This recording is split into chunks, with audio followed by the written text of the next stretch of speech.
Well, we're not done there. What about bronzer? We can do that with an airbrush too. Now remember the bronzer, this is a shimmer. It does have a reflective pigment, so you want to be careful of the placement of this as well. Every face is unique in where the placement of the bronzer will go.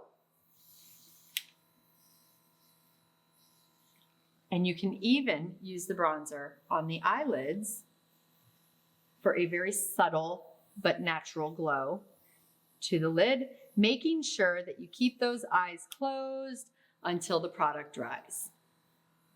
In addition to the facial makeup options, you can also apply the airbrush makeup to the body. For example, special occasions where you might want to make the décolleté pop, let's add a little bit of the Brilliant Glow to her clavicle area.